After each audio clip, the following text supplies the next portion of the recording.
তো আজকের ভিডিওতে আমি কিছু গুরুত্বপূর্ণ কথা বলবো। এগুলো অ্যাকচুয়ালি বোঝাটা মানে যুক্তি দিয়ে বোঝাটা খুবই ইম্পর্ট্যান্ট।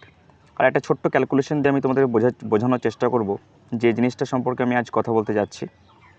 অনেকেরই মনে হয় যে ট্রেডিংয়ে বা স্টক মার্কেটে যখনই আমরা এন্টার করি বা এক্সিট করি তো সেটা সবসময় প্রফিটেবল হওয়া দরকার। মানে আমি ধরো কোনো ট্রেড পাঞ্চ করলাম, কোনো ট্রেডে আমি এন্ট্রি করলাম, রাইট? তো সেই ট্রেডটাতে আমাকে প্রফিটেবল হতেই হবে, এমন কিন্তু কোনো মানে নেই। তো এটাও একটা ভুল ধারণা ট্রেডিংয়ে, যেটা একটা ছোট্ট ক্যালকুলেশন মারফতে আমি তোমাদের বোঝাবো। ধরো তুমি 10টা ট্রেড নিলে, 10টা ট্রেড যদি তুমি নাও তার মধ্যে কিন্তু 10টাই তোমাকে জিততে হবে, কোনো কথা আছে কি? কোনো কথা নেই। তো এইখানেই কিন্তু বোঝা যাবে যে ট্রেডিং একটা পিওর বিজনেস। আর জাস্ট ছোট্ট ক্যালকুলেশনগুলোকে মাথায় রাখলে ট্রেডিংয়ে খুব সহজেই সাকসেসফুল হওয়া যায়।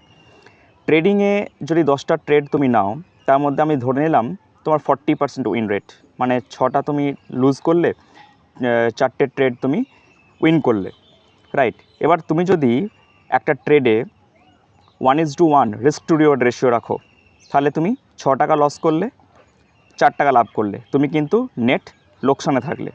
তো 1:1 যখন রিস্ক রিওয়ার্ড রেশিওতে যখন তুমি কাজ করবে, তখন তোমাকে কিন্তু মানে তোমার মার্কেট ট্রেন্ড সম্বন্ধে কিন্তু খুব ভালো তোমাকে অ্যাওয়ার থাকতে হবে, নাহলে কিন্তু তোমার উইনিং পার্সেন্টেজ কমে যাবে। উইনিং পার্সেন্টেজ তখনই নির্ভর করে, মানে ইম্পর্ট্যান্ট ফ্যাক্টর হিসেবে কাজ করে যখন তুমি রিস্ক টু রিওয়ার্ড রেশিওতে ধ্যান দাও না।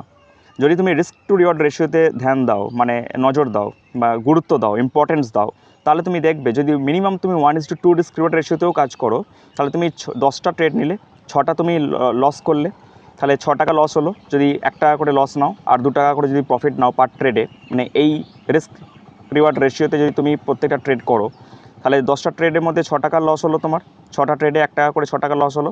আর 4টে ট্রেডে 2 টাকা করে যদি প্রফিট হয়, তাহলে 8 টাকা প্রফিট হলো।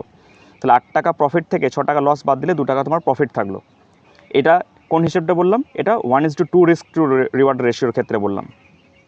এবার যদি তুমি দিনে মানে বছরে খুব কম ট্রেড করো, বা মাসে খুব কম ট্রেড করো, বা সপ্তাহে খুব কম ট্রেড করো এবং খুব ভালো ট্রেডগুলো করো যেগুলো 1:3 রিস্ক টু রিওয়ার্ড রেশিও দেবে, তাহলে ওই 10টা ট্রেডই যদি করো আর মাসে যদি করো 10টা ট্রেড, সেখানে যদি বড় টার্গেট রাখো, মানে 1 টাকা রিস্ক নিলে তুমি 3 টাকা টার্গেট রাখবে, তাহলে তুমি যদি 60% যদি তুমি হারো, মানে 10টায় যদি 6টা ট্রেডও হারো, তাহলে তুমি 6 টাকা লুজ করলে।